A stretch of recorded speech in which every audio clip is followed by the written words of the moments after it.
AMD's new Ryzen 9800X3D has upped the ante in gaming performance, putting Intel in a bit of a pickle. But before we start writing Intel's obituary, let's dive into how the shake-off offers Intel a chance to bounce back, why fierce competition benefits all of us, and why it's too early to count Intel out just yet. So stick around. Behind the 9800X3D's triumph is AMD's brand new implementation of the second generation 3D cache. Unlike previous models like the 5800X3D and 7800X3D, which stacked the cache on top of the CCD, the 9800X3D places the L3 cache behind the central 8-core CCD. This now means that all 8 Zen 5 cores now get adequate cooling, resulting in significant improvements in temperatures, clock speeds, and overall performance. And combined with the improved Zen 5 cores, it becomes the ultimate processor for gaming. A few extra things to note is that it bumps the max boost clock from 5 GHz on the 7800X3D to 5.2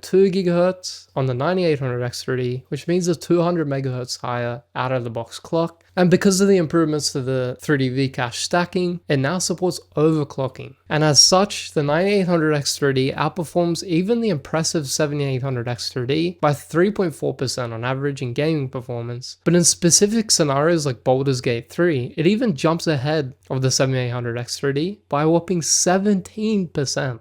Intel's 285K and 14900K are literally left in the dust. And when it comes to temperatures while gaming, the design improvements are evident. It drops temperatures by 12% on average compared to the 7800X3D. The 9800X3D even proves itself as a great all-around CPU, which is something that previous generation CPUs couldn't really claim because of the limitations with the 3D cache stacking. In H.264 encoding, it hovers around 14600K territory, and in AV1 encoding, it beats the 14700K. Now, of course, you're not going to be buying a 9800X3D for encoding performance or production workloads, considering the 14700K is cheaper and better for that, but it shows how the design improvements have boosted its performance in general tasks, which gives me hope for potential releases like the 9900X3D or the 9950X3D. Now, as mentioned in my last video, Intel has the potential to at least close the gap with some of AMD's X3D parts through firmware updates, microcode fixes, or Windows scheduler updates. In that video, I showed examples of people experiencing issues with the latest Windows updates like 24H2, and even instances where disabling all but one P core and keeping all the E cores enabled improved performance by 22% in Cyberpunk and 12% in Diablo. And yes, there's no downplaying Intel's disappointing gaming performance at launch. Falling behind their last gen products is a major setback, especially considering the issues that plagued their 14th and 13th generation chips. Arrow Lake should have been an indisputable improvement from day one, but it's clear that it was a gamble for Intel. They've even confirmed that the launch didn't go as planned, Intel saying that they've identified a number of issues that caused Arrow Lake to exhibit bizarre performance in some workloads, and that certain combinations of BIOS and OS level settings created issues that hampered performance. They also said that they're working on a large internal response to fix these issues, which kind of validates some of the issues that we discussed in the previous video, although not completely. And yes, it's easy to say that AMD has the best gaming CPU in the world right now, and that Intel is a piece of garbage, and you're partially right, but it's clear that there's some untapped performance potential for Intel here, so don't count them out just yet. Much like what we saw with Zen 5, we could see significant improvements, perhaps even more substantial due to Intel's radical architecture shift. Let's not forget that competition is a consumer's best friend. It's all fun and games in the CPU market until one company dominates, leading to higher costs for all of us due to the lack of competition. And if you think Intel wouldn't capitalize on the monopoly, think again. Like any company, AMD cares about profits. If they see an opportunity to leverage lack of competition, they certainly will, potentially leading us back to the days when Intel dominated the market. When both AMD and Intel release competitive products,